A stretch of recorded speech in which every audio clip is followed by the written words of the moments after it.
ಎಲ್ಲರಿಗೂ ನಮಸ್ಕಾರ. ಬಿಗಿನರ್ಸ್ಗೆ ಹೇಗೆ ಬೇಬಿ ಕುಚ್ಚು ಹಾಕೋದು ಮತ್ತು ಕ್ರೋಶ ಕುಚ್ಚು ಹಾಕೋದು ಅಂತ ಅಂದ್ಬಿಟ್ಟು ಕ್ಲಾಸ್ ಮಾಡೋಣ ಅಂತ ಅಂದ್ಕೊಂಡಿದ್ದೀನಿ. ಈ ಕ್ಲಾಸಲ್ಲಿ ಏನೇನು ಹೇಳ್ಕೊಡ್ತೀನಿ ಅಂತ ಅಂದರೆ, ನಮಗೆ ಬೇಬಿ ಕುಚ್ಚು ಹಾಕೋದಕ್ಕೆ ಏನೇನು ಐಟಮ್ಸ್ ಬೇಕಾಗುತ್ತೆ, ಅದು ಎಷ್ಟು ಪ್ರೈಸ್ ಆಗುತ್ತೆ ಆ ಐಟಮ್ಸ್ ತೊಗೊಳೋದಕ್ಕೆ, ಆಮೇಲೆ ಹೇಗೆ ಹಾಕೋದು ಸ್ಟೆಪ್ ಬೈ ಸ್ಟೆಪ್ ಆಗಿ ಬೇಬಿ ಕುಚ್ಚನ್ನ ಅಂತಲೂ ಹೇಳ್ಕೊಡ್ತೀನಿ. ಫಸ್ಟ್ ನಾವು ಇಲ್ಲಿ ಬೇಸಿಕಿಂದ ಸ್ಟಾರ್ಟ್ ಮಾಡ್ತೀವಿ. ನಾನಿಲ್ಲಿ ಏನಕ್ಕೆ ಬರೆದು ತೋರಿಸ್ತಾ ಇದ್ದೀನಿ ಅಂತ ಅಂದರೆ, ಕೆಲವರಿಗೆ ಅರ್ಥ ಆಗೋಲ್ಲ, ಅದಕ್ಕೆ ನಾವೊಂದು ಹಾರ್ಡ್ ಕಾಪಿ ಮಾಡ್ಕೊತು ಅಂತಂದರೆ ಒಳ್ಳೆಯದು.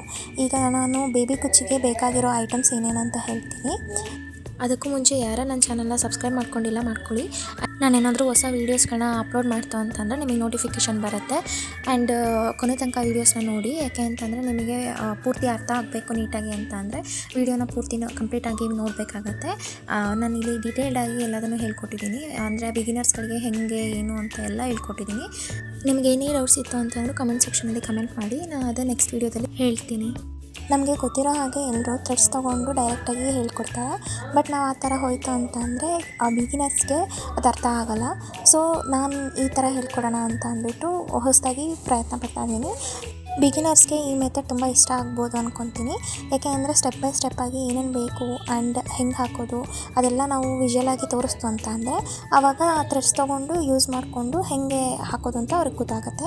ಈಗ ನಾನು ಐಟಮ್ಸ್ನ ಮೆನ್ಷನ್ ಮಾಡ್ತೀನಿ. ಏನೇನು ಬೇಕಾಗುತ್ತೆ ಅಂದರೆ, ಸಿಲ್ಕ್ ಥ್ರೆಡ್ ಬೇಕಾಗುತ್ತೆ. ಅದು ನಮಗೆ ಯಾವ ಸ್ಯಾರಿ ಕಲರ್ ತೊಗೊತೀವೋ ಅದ್ರ ಬಾರ್ಡರ್ ಕಲರು, ಇಲ್ಲಾಂದರೆ ಬ್ಲೌಸ್ ಕಲರು, ಇದನ್ನೆಲ್ಲದನ್ನು ನೋಡಿಕೊಂಡು ನಮಗೆ ಯಾವ ಕಲರ್ ಬೇಕಾಗುತ್ತೆ ಅಂತ ಅಂದು ಹೋಗಿ ಮ್ಯಾಚ್ ಮಾಡಿಕೊಂಡು ತರಬೇಕಾಗತ್ತೆ. Border colour and saree colour 2 colours thread ಆದರೂ ಯೂಸ್ ಮಾಡ್ಬೋದು, ಇಲ್ಲ 1 ಥ್ರೆಡಲ್ಲಾದರೂ ಹಾಕೋಬೋದು, ಇಲ್ಲಾಂದರೆ 3 ಕಲರ್ ಥ್ರೆಡ್ ಆದರೂ ಯೂಸ್ ಮಾಡ್ಕೊಬೋದು. ಸೊ ನಾನಿಲ್ಲಿ 2 ಕಲರ್ಸ್ ಹೇಳ್ತಾ ಇದ್ದೀನಿ. ಆ್ಯಂಡ್ ನೆಕ್ಸ್ಟ್ ಏನು ಬೇಕಾಗುತ್ತೆ ಅಂದರೆ, ಜರಿ ಥ್ರೆಡ್ ಬೇಕಾಗುತ್ತೆ. ಜರಿ ಥ್ರೆಡ್ ಏನಕ್ಕೆ ಅಂತ ಅಂದರೆ, ಅದನ್ನು ಕಟ್ಟೋದಕ್ಕೆ ಬೇಕಾಗುತ್ತೆ. ಬೇಬಿ ಕುಚ್ಚನ್ನ ಕಟ್ಟೋದಕ್ಕೆ ಜರಿ ಥ್ರೆಡ್ನ ಯೂಸ್ ಮಾಡ್ತೀವಿ. ಅದಕ್ಕೆ ಗೋಲ್ಡನ್ ಕಲರ್ ಆದರೂ ಯೂಸ್ ಮಾಡ್ಕೋಬೋದು, ಇಲ್ಲ ಸಿಲ್ವರ್ ಕಲರ್ ಆದರೂ ಯೂಸ್ ಮಾಡ್ಕೋಬೋದು. ಸಿಲ್ವರ್ ಜರಿ ಥ್ರೆಡ್ನ ನಾವು ಸಿಲ್ವರ್ ಬಾರ್ಡರ್ ಇರೋ ಸ್ಯಾರಿಗಳಿಗೆ ಬೇಬಿ ಕುಚ್ಚು ಹಾಕಿದಾಗ ಟೈ ಮಾಡೋದಕ್ಕೆ ಯೂಸ್ ಮಾಡ್ತೀವಿ. ಆ್ಯಂಡ್ ಗೋಲ್ಡ್ ಜರಿ ಥ್ರೆಡ್ನ ನಾವು ಗೋಲ್ಡ್ ಬಾರ್ಡರ್ ಇರೋ ಸ್ಯಾರಿಗಳಿಗೆ ಜರಿ ಥ್ರೆಡ್ನ ಟೈ ಮಾಡೋದಕ್ಕೆ ಯೂಸ್ ಮಾಡ್ತೀವಿ. ಆ್ಯಂಡ್ ಆಪೋಸಿಟ್ ಕೂಡ ನಾವು ಯೂಸ್ ಮಾಡ್ಬೋದು. ಅಂದರೆ ಸಿಲ್ವರ್ ಬಾರ್ಡರ್ ಇರೋದಕ್ಕೆ ಗೋಲ್ಡ್ ಜರಿ ಥ್ರೆಡ್ ಯೂಸ್ ಮಾಡ್ಬೋದು, ಇಲ್ಲ ಗೋಲ್ಡ್ ಬಾರ್ಡರ್ ಇರೋದಕ್ಕೆ ಸಿಲ್ವರ್ ಜರಿ ಥ್ರೆಡ್ನಾದರೂ ಯೂಸ್ ಮಾಡ್ಕೋಬೋದು. ಆ್ಯಂಡ್ ಇಲ್ಲಿ ನಾವು ಒಂದು ನೀಡಲ್ನ ಯೂಸ್ ಮಾಡ್ತೀವಿ. ಒಂದು ಬಿಗ್ ನೀಡಲ್ ಇರಬೇಕು ಆ್ಯಂಡ್ ಒಂದು ಸ್ಮಾಲ್ ನೀಡಲ್ ಇರಬೇಕು. ನೀಡಲ್ ಏನಕ್ಕೆ ಯೂಸ್ ಮಾಡ್ತೀವಿ ಅಂತಂದರೆ, ಹೋಲ್ ಮಾಡೋದಕ್ಕೆ ಯೂಸ್ ಮಾಡ್ತೀವಿ. ಬಿಗ್ ನೀಡಲ್ನ ನಾವು ಹೋಲ್ ಮಾಡೋದಕ್ಕೆ ಯೂಸ್ ಮಾಡ್ತೀವಿ, ಆ್ಯಂಡ್ ಸ್ಮಾಲ್ ನೀಡಲ್ನ ನಾವು ಜರಿ ಥ್ರೆಡ್ನ ಟೈ ಮಾಡೋದಕ್ಕೆ ಅಂತ ಅಂದ್ಬಿಟ್ಟು ಯೂಸ್ ಮಾಡ್ತೀವಿ. ನಾನು ನೀಡಲ್ನ ಶೋ ಮಾಡ್ತೀನಿ ಆಮೇಲೆ. ನೀಡಲ್ ಮತ್ತು ಜರಿ ಥ್ರೆಡ್ ಆ್ಯಂಡ್ ಸಿಲ್ಕ್ ಥ್ರೆಡ್ನ ಹೆಂಗಿರುತ್ತೆ ಅಂತ ಅಂದ್ಬಿಟ್ಟು ಎಲ್ಲದನ್ನು ನಾನು ಪಿಕ್ಚರ್ಸ್ ಹಾಕಿರ್ತೀನಿ, ನೋಡ್ಕೋಬೋದು ನೀವು. ಆ್ಯಂಡ್ ನಾವು ಗಮ್ನ ಯೂಸ್ ಮಾಡ್ತೀವಿ. ಗಮ್ ಏನಕ್ಕೆ ಯೂಸ್ ಮಾಡ್ತೀವಿ ಅಂತ ಅಂದರೆ, ಈಗ ಸಿಲ್ಕ್ ಥ್ರೆಡ್ನ ನಾವು ಹೋಲ್ ಒಳಗಡೆ ಸೇರಿಸ್ಬೇಕಂತ ಅಂದರೆ ಹಾಗೆ ಇಟ್ಕೊಂಡ್ರೆ ಆಗಲ್ಲ. ಸೊ ನಾವೇನು ಮಾಡ್ತೀವಿ ಅಂತ ಅಂದರೆ, ಅದಕ್ಕೆ ಗಮ್ ಹಾಕಿಬಿಟ್ಟು ಒಂದು ಶಾರ್ಪ್ ನೀಡಲ್ ಥರ ಮಾಡ್ಕೋಬೇಕಾಗತ್ತೆ. ಅದನ್ನು ಹೇಗೆ ಅಂತ ಅಂದ್ಬಿಟ್ಟು ಶೋ ಮಾಡ್ತೀನಿ ನಾನು ನೆಕ್ಸ್ಟ್ ವೀಡಿಯೋದಲ್ಲಿ. ಆ್ಯಂಡ್ ನೆಕ್ಸ್ಟ್ ಏನು ಯೂಸ್ ಮಾಡ್ತೀವಿ ಅಂತಂದರೆ, ಮಾರ್ಕರ್ ಟೇಪು. ಮಾರ್ಕರ್ ಟೇಪ್ ಏನಕ್ಕೆ ಅಂತ ಅಂದರೆ, ಬಿಗಿನರ್ಸ್ ಡೈರೆಕ್ಟಾಗಿ ಮಾರ್ಕ್ ಮಾಡೋದಕ್ಕೆ ಬರಲ್ಲ. ಅಂದರೆ ಬರುತ್ತೆ, ಬಟ್ ಕೆಲವರು ಮಿಸ್ ಮಾಡ್ಕೊತಾರೆ. ಅಂದರೆ ಸ್ಪೇಸ್ ಕಡಿಮೆ ಆಗುತ್ತೆ, ಒಂದೊಂದರಲ್ಲಿ ಜಾಸ್ತಿ ಆಗುತ್ತೆ. ಅದಕ್ಕೋಸ್ಕರ ಮಾರ್ಕರ್ ಟೇಪ್ನ ಯೂಸ್ ಮಾಡ್ತು ಅಂತ ಅಂದರೆ, ನಾವು ಬೇಬಿ ಕುಚ್ಚೆಲ್ಲ ಸೇಮ್ ಆಗಿ ಬರುತ್ತೆ, ಅಂದರೆ ಸೇಮ್ ಸ್ಪೇಸಲ್ಲೇ ಬರುತ್ತೆ. ಆ್ಯಂಡ್ ಮೆಜರ್ಮೆಂಟ್ ಕೂಡ ಕರೆಕ್ಟಾಗಿರುತ್ತೆ. ಸೊ ನಾವು ಮಾರ್ಕರ್ ಟೇಪ್ನ ಯೂಸ್ ಮಾಡ್ತೀವಿ. ಕಣ್ಣಿನ ಅಳತೆಲೇ ಆಮೇಲೆ ನೀವು ಯಾವಾಗ ಎಕ್ಸ್ಪರ್ಟ್ ಆಗ್ತೀರಾ, ಅಡ್ವಾನ್ಸ್ಡ್ ಲೆವೆಲಿಗೆ ಹೋದಾಗ ಅದನ್ನು ಕಣ್ಣಿನ ಅಳತೆನೇ ಹಾಕ್ಕೊಂಡು ಯೂಸ್ ಮಾಡ್ಕೋಬೋದು. ಬಟ್ ಸ್ಟಾರ್ಟಿಂಗ್ ಬಿಗಿನರ್ಸ್ ಇರೋದ್ರಿಂದ ನೀವು ಮಾರ್ಕರ್ ಟೇಪ್ನ ಯೂಸ್ ಮಾಡಬೇಕಾಗತ್ತೆ. ಲೈಕ್ 1 ಸೆಂಟಿಮೀಟರ್ ಆ ಥರ ಎಲ್ಲ ಮಾರ್ಕ್ ಮಾಡ್ಕೊಳ್ಳೋದಕ್ಕೋಸ್ಕರ ಯೂಸ್ ಮಾಡಬೇಕಾಗತ್ತೆ.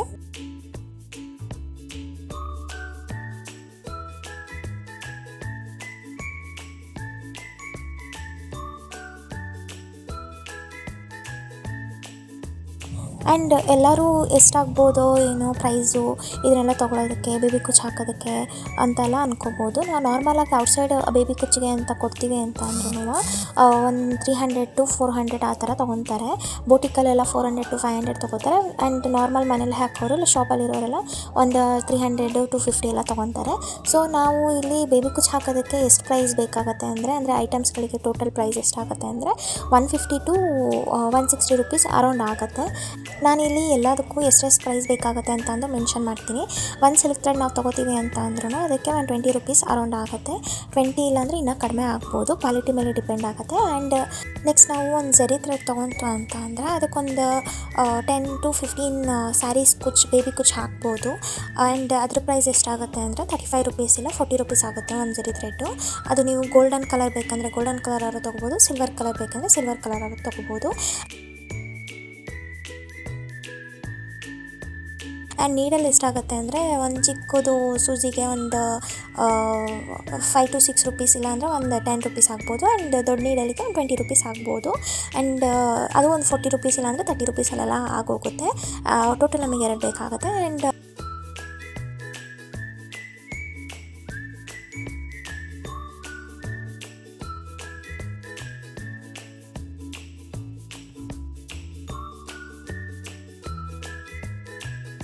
ಗಮ್ ಬೇಕಾಗುತ್ತೆ.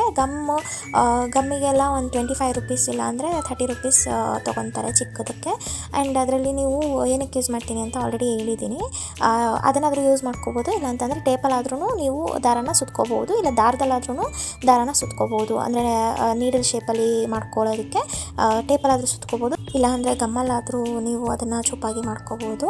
ಇಲ್ಲ ಹಾಗೂ ಗಮ್ ಬೇಡ ಅಂತ ಅಂದರೆ ನೀವು ಇದು ಥ್ರೆಡ್ಡಲ್ಲೇ ಮಾಡ್ಕೋಬೋದು, ಶಾರ್ಪ್ ಎಡ್ಜ್ ಟೈಪ್ ಮಾಡ್ಕೋಬೋದು. ಆ್ಯಂಡ್ ನಾನು ಅದರಲ್ಲಿ ಮೆನ್ಷನ್ ಮಾಡಿದ್ದೀನಿ ನೋಡಿ, ಮಾರ್ಕರ್ ಟೇಪ್ ಬೇಕಾಗುತ್ತೆ.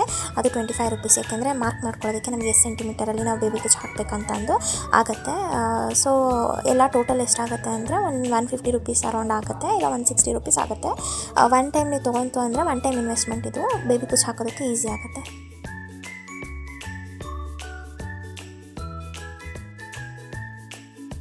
ನೆಕ್ಸ್ಟ್ ವೀಡಿಯೋದಲ್ಲಿ ನಾನು ಬೇಬಿ ಕುಚ್ಚನ್ನ ಹೆಂಗೆ ಹಾಕೋದು ಅಂತ ಅಂದ್ಬಿಟ್ಟು ಥ್ರೆಡ್ ತೊಗೊಂಡೇ ತೋರಿಸ್ತೀನಿ. ಬಟ್ ಈ ವಿಡಿಯೋದಲ್ಲಿ ನಾನು ಏನು ಮಾಡಿದ್ದೀನಿ ಅಂದರೆ ವಿಷುವಲಾಗಿ ರೆಪ್ರೆಸೆಂಟೇಷನ್ ಮಾಡಿದ್ದೀನಿ, ಡಯಾಗ್ರಾಮ್ ಮೂಲಕ ತೋರಿಸಿದ್ದೀನಿ. ಡಯಾಗ್ರಾಮಿಂದ ತೋರಿಸಿದ್ರೆ ಅದು ನಿಮಗೆ ಅರ್ಥ ಆಗುತ್ತೆ ಹೆಂಗೆ ಬರುತ್ತೆ ಅಂತಂದು. ಇದೊಂದು ಬಾರ್ಡರ್ ಹಾಕಿರೋದು ಏನಕ್ಕೆ ಅಂದರೆ ಅದೊಂದು ಸ್ಯಾರಿ ಅಂದ್ಕೊಂಡ್ರೆ ಒಂದು ಸೈಡು ಆಲ್ರೆಡಿ ಜಿಗ್ಸಾಗ್ ಮಾಡಿರೋ ಪಾರ್ಟ್ ಇರುತ್ತೆ. ನಾವು ಈಗ ಪಲ್ಲುಗೆ ಹಾಕ್ತೀವಿ, ಅಂದರೆ ನಾವು ಎಲ್ಲಿ ಸೆರಗು ಹಾಕ್ತೀವಿ ಆ ಸೈಡಿಗೆ ನಾವು ಬೇಬಿ ಕುಚ್ಚು ಹಾಕ್ತೀವಿ. ನೋಡಿ, ನಾ ವಿಡಿಯೋದಲ್ಲಿ ತೋರಿಸಿದ್ದೀನಿ, ಅದು ಜಿಗ್ಸಾಗ್ ಪಾರ್ಟು. ಆ ಜಿಗ್ಸಾಗ್ ಪಾರ್ಟಲ್ಲಿ ನಾವು ಏನು ಮಾಡ್ತೀವಿ ಅಂತ ಅಂದರೆ ಒಂದು ಹೋಲ್ ಮಾಡ್ಕೊತೀವಿ. ಅದಕ್ಕಿಂತ ಮುಂಚೆ ಏನು ಮಾಡ್ತೀವಿ ಅಂದರೆ ಎಷ್ಟು ಸೆಂಟಿಮೀಟರ್ ನಮಗೆ ಗ್ಯಾಪ್ ಬೇಕಂತ ನೋಡ್ಕೊತೀವಿ. ಅಂದರೆ ಇವಾಗ ನಮಗೆ 1 ಸೆಂಟಿಮೀಟರ್ ಗ್ಯಾಪ್ ಬೇಕಂದರೆ 1 ಸೆಂಟಿಮೀಟರ್ ಗ್ಯಾಪ್ ತೊಗೋಬೋದು, ಇಲ್ಲ ಅಂತ ಅಂದರೆ 2 ಸೆಂಟಿಮೀಟರ್ ಬೇಕಂದರೆ 2 ಸೆಂಟಿಮೀಟರ್ ತೊಗೋಬೋದು, ಇಲ್ಲಾಂದರೆ 1/2 ಸೆಂಟಿಮೀಟರ್ ಬೇಕಂದರೆ 1/2 ಸೆಂಟಿಮೀಟರ್ ಆದರೂ ತೊಗೋಬೋದು. ಅದು ನಮಗೆ ಎಷ್ಟು ಡಿಸ್ಟೆನ್ಸ್ ಬೇಕಾಗುತ್ತೆ ಅದ್ರ ಮೇಲೆ ಡಿಪೆಂಡ್ ಆಗುತ್ತೆ. ಆ್ಯಂಡ್ ನಾವು ಬೇಬಿ ಕುಚ್ಚನ್ನ ಚಿಕ್ಕದಾಗಿ ತುಂಬ ಹಾಕ್ತಾಯಿದ್ದೀವಿ ಅಂತ ಅಂದರೆ ಆವಾಗ ಡಿಸ್ಟೆನ್ಸ್ನ ಕಡಿಮೆ ಮಾಡಿಕೊಂಡ್ರೆ ಒಳ್ಳೆಯದು, ಅಂದರೆ 1/2 ಸೆಂಟಿಮೀಟರ್ ಇಟ್ಕೊಂಡ್ರೆ ಒಳ್ಳೆಯದು. ಬೇಬಿ ಕುಚ್ಚನ್ನ ನಾವು ಯಾವಾಗ ದೊಡ್ಡದಾಗಿ ಹಾಕ್ತಾಯಿದ್ದೀವಿ ಅಂತ ಅಂದರೆ ಆವಾಗ ಸೆಂಟಿಮೀಟರ್ ಸ್ವಲ್ಪ 1 ಸೆಂಟಿಮೀಟರ್ ಇಲ್ಲ ಅಂದರೆ ಒಂದು 1.5 ಸೆಂಟಿಮೀಟರ್ ಆ ಥರ ತೊಗೊಂಡ್ರೆ ಒಳ್ಳೆಯದು. ಆ್ಯಂಡ್ ಇಲ್ಲಿ ತೋರಿಸ್ತಾ ಇರೋ ಹಾಗೆ ನಾವು ಅಲ್ಲಿ ಹೋಲಿಗೆ ಬೇಬಿ ಕುಚ್ಚನ್ನ ಇನ್ಸರ್ಟ್ ಮಾಡಿಬಿಟ್ಟು ನೆಕ್ಸ್ಟ್ ನಾವು ಅದನ್ನು ಝರಿ ಥ್ರೆಡ್ಡಲ್ಲಿ ಟೈ ಮಾಡ್ತೀವಿ. ಅದನ್ನೆಲ್ಲ ನಾನು ನೆಕ್ಸ್ಟ್ ವೀಡಿಯೋದಲ್ಲಿ ನೀಟಾಗಿ ತೋರಿಸ್ತೀನಿ. ಇದು ಜಸ್ಟ್ ನಿಮಗೆ ಹಾಗೇ ಹೆಂಗೆ ಹಾಕೋದಂತ ಅಂದ್ಬಿಟ್ಟು ತೋರಿಸ್ತಾ ಇದ್ದೀನಿ. ಇದಕ್ಕೆ ನಾವು ಎಷ್ಟೆಳೆ ದಾರ ತೊಗೊತೀವಿ ಅಂತಂದರೆ 120 ದಾರ ತೊಗೊತೀವಿ. ಅದು 120 ನೀವು ಜಾಸ್ತಿನಾದರೂ ಮಾಡ್ಕೋಬೋದು, ಅಂದರೆ 140 ಆದರೂ ತೊಗೋಬೋದು. ನಮಗೆ ಜಾಸ್ತಿ ಥ್ರೆಡ್ ಬೇಕಾಗುತ್ತೆ, ಜಾಸ್ತಿ ದಪ್ಪಗೆ ಚೆನ್ನಾಗಿ ಕಾಣಿಸ್ಲಿ, ತುಂಬ ಇದು ನೀಟಾಗಿ ಬರಲಿ ಅಂತ ಅಂದರೆ 140 ಆದರೂ ತೊಗೋಬೋದು. 140 ತೊಗೊಂತ ಅಂದರೆ ಅದು ಆ ಕಡೆ ಮತ್ತು ಈ ಕಡೆ 2 ಸೈಡಿಂದ ಬಂದಾಗ ಅದೇನಾಗುತ್ತೆ ಅಂದರೆ 280 ಆಗುತ್ತೆ. ಆ್ಯಂಡ್ 120 ತೊಗೊಂತು ಅಂತ ಅಂದರೆ 240 ಆಗುತ್ತೆ. ಆ ಥರ ಆಯಿತು ಅಂದರೆ ತುಂಬ ಚೆನ್ನಾಗಿ ಬರುತ್ತೆ ಬೇಬಿ ಕುಚ್ಚು ಅಂತಂದು ನಾವು ಅಷ್ಟೆಲ್ಲ ದಾರ ತೊಗೊತೀವಿ. ಆದರೆ ನಾವು ಬೀಡ್ಸ್ ಹಾಕಿ ಕುಚ್ಚು ಹಾಕ್ತೀವಲ್ಲ, ಅದಕ್ಕೆ ಇಷ್ಟೊಂದು ತೊಗೊಳ್ಳಲ್ಲ, ಯಾಕೆಂದರೆ ಬೀಡ್ಸ್ನ ಒಳಗಡೆ ಇನ್ಸರ್ಟ್ ಮಾಡೋದಕ್ಕೆ ಕಷ್ಟ ಆಗುತ್ತೆ. ಅದಕ್ಕೋಸ್ಕರ ನಾವು ಅದರಲ್ಲಿ ತುಂಬ ಕಡಿಮೆ ತೊಗೊತೀವಿ. ಅದನ್ನು ನೆಕ್ಸ್ಟ್ ಹೇಳ್ಕೊಡ್ತೀನಿ ನೆಕ್ಸ್ಟ್ ವೀಡಿಯೋದಲ್ಲಿ.